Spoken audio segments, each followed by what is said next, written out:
It began in the dusk of the frontier, a world called Arden's Reach, a blue-green colony on the rim, where the sunsets glowed like copper fire, and human children laughed beneath alien skies. Farmers tilled the crimson soil, miners pulled ore from the veins of the planet, and traders from Earth passed through in ships painted white with the sigil of peace, a gesture of trust to the neighbors among the stars.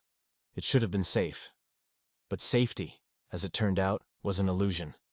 The Varn Dominion arrived in orbit one dawn, their fleet descending like a tide of glass and fire. They came not to negotiate, nor to claim territory. They came to make a point. Humanity, in their eyes, had grown too bold, spreading too far, too fast, too unafraid of older powers. The Varn High Marshal broadcast his message to every human settlement within 5 systems. You are an infestation that does not understand its place. The stars belong to those who earned them.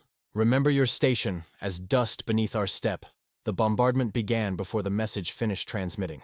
From orbit, the Varn unleashed kinetic lances, rods of pure tungsten, accelerated to such velocity that atmosphere ignited around them. Arden's Reach cracked like an egg under the strike. Cities turned to vapor. The forest caught fire that never went out. The screams of millions echoed across open comms as desperate distress signals clawed their way toward the relay stations and died in static. No war declaration, no warning, no survivors, only silence, and a smoldering world left behind as an example. The Varn called it justice. The humans called it murder, mockery, among the stars. The Varn Dominion celebrated their victory for weeks. Across their controlled sectors, the broadcasts replayed the destruction of Arden's Reach with triumphant music. Footage of the burning colony was paraded as proof of their dominance. Varn dignitaries toasted to their cleansing of insolence. Their analysts assured the council, humans are emotional, but limited. They may bark, they may rage, but their claws are dull. Their fleets are outdated, their unity fragile. They will do nothing. Their philosophers sneered on the talk channels. They speak of honor and compassion, tools of the weak. The Terrans will mourn and move on, as they always do. The galaxy listened, and, in a way, they agreed. Humanity had only been among the stars for 2 centuries. They had never waged a war of extinction, never sought vengeance across light years. They built trade routes, not empires. They sent envoys, not conquerors. They were the species that forgave. Even when wronged, the humans would talk, mediate, mourn, but never retaliate. Not truly. They were too civilized, too moral, too restrained. The Varn mistook mercy for weakness. They believed that rage, human rage, was a candle, not a star, a spark that burned out quickly. They were wrong. When the silence broke. 72 hours after the destruction of Arden's Reach, Earth went silent. The diplomatic channels went dark. The trading beacons ceased transmitting. Every human-controlled relay station withdrew from the galactic net.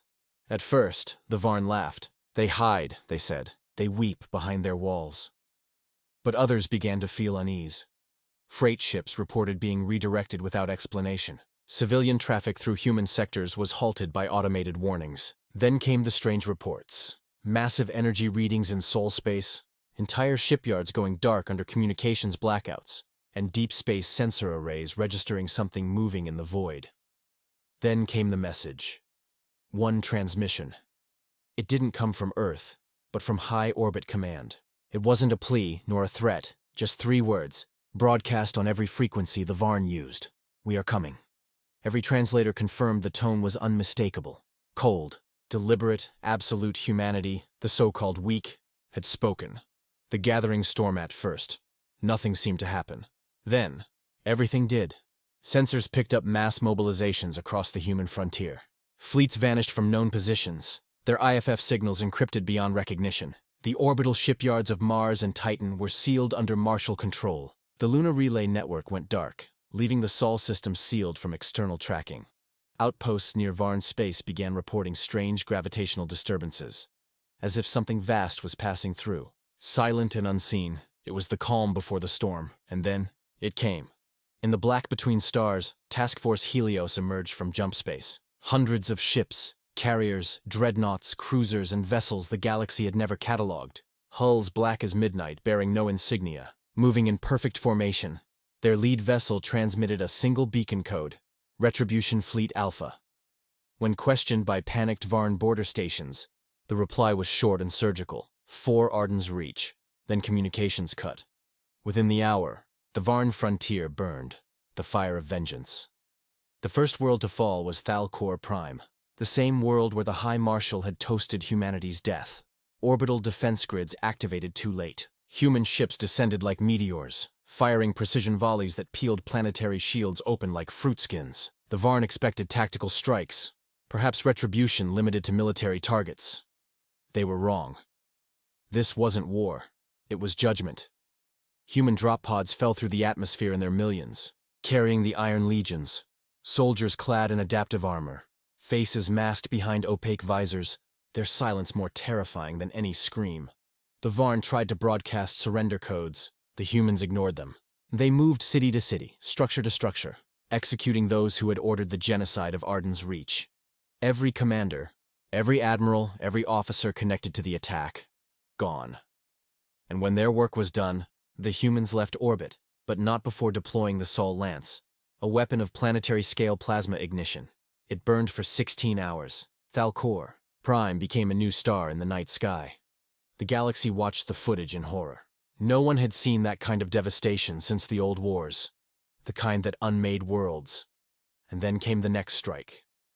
One after another, the Varn systems fell. Military targets, command worlds, shipyards, all annihilated with precision and fury. The humans didn't fight for conquest. They fought to erase.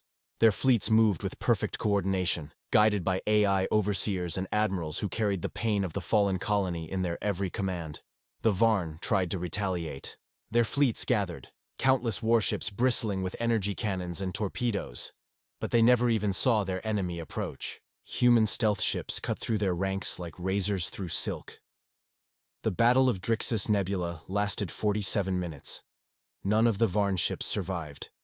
The galaxy whispered, "This is not vengeance. This is extermination." The war that ended empires. The Varn Dominion began to collapse from within. Entire sectors went dark, governors fled, and supply lines disintegrated under human interference. In less than 4 months, half their empire was gone. The humans didn't occupy. They didn't enslave. They didn't negotiate. They simply erased. Every shipyard became ash, every fortress melted into slag. Every leader who had spoken in arrogance found themselves silenced. Forever. One captured Varn admiral was brought before a human commander during the fall of Vortes Station. Trembling, he demanded to know why humanity was doing this. The commander only replied, "You wanted to see how small our rage was. Look up." Above them, the stars burned red. The orbital bombardment began moments later. No prisoners. No mercy. The rest of the galaxy finally intervened. Neutral species, trade leagues, and old powers convened an emergency council, begging humanity to stop. They offered reparations, treaties, even joint control of Varn space. Earth's representative, Admiral Tessa Corrin, attended the summit. Her expression was unreadable, her voice calm. Arden's Reach was a colony of children, families, farmers. You all watched it burn. You sent condolences, not soldiers. You called it a regrettable tragedy. We call it a lesson. And now the lesson is this. Humanity is patient. We endure, we forgive, until we don't. Then she stood, turned, and walked out. No one followed. The scorching of worlds, when the final Varn fortress fell, it wasn't to an army. It was to a single fleet. The ISS Vindicator, flagship of Retribution Fleet Alpha, unleashed the Sol Core Array, a chain of fusion detonations. Across the system's suns, the Varn home system, ignited. Their worlds burned. Their legacy vanished in fire. Billions of tons of matter vaporized into stardust. The transmission that followed was brief and final. Justice delivered. Humanity stands. Then the fleets vanished into the dark, returning to the Sol system without fanfare, without parade. They came home not as conquerors, but as executioners who had fulfilled a grim duty. The stars behind them still glowed with the afterimage of their wrath. Ashes and silence in the months that followed. The galaxy was very quiet. Trade routes reopened, but few dared speak the name of the Varn. Systems near human space lowered their weapons and sent gifts instead of fleets. Envoys who once addressed Earth as junior members now bowed deeply before speaking. Whispers filled the stations and marketplaces. The Terrans have changed. Do not provoke them. They burned the Dominion to nothing. And finally, one phrase passed from captain to captain, planet to planet, a warning wrapped in awe and fear. They thought humanity's rage was small, but it scorched worlds. The weight of vengeance. In the archives of the Galactic Council, there is a recording now banned from public access. It shows the last known view of Arden's Reach before its destruction. The forests, the oceans, the children laughing under alien suns. Beside it, another recording, Thalcor Prime, burning like a second dawn. Two flames, one of life, one of wrath. Both human historians debate what was gained, what was lost. Philosophers wonder if humanity became the monster it sought to destroy. But among the Terran fleets, among those who saw the fires firsthand, the sentiment is simpler and older than the stars themselves. You do not touch what is ours, because in the end, humanity's greatest weapon wasn't its technology, nor its fleets, nor even its courage. It was its will, vast, unyielding, and eternal. A will that could build wonders, or burn empires. And somewhere, deep in the silence of Sol, a memorial stands, a monument of black stone, carved with a single inscription for Arden's Reach. They thought our rage small, but it scorched worlds.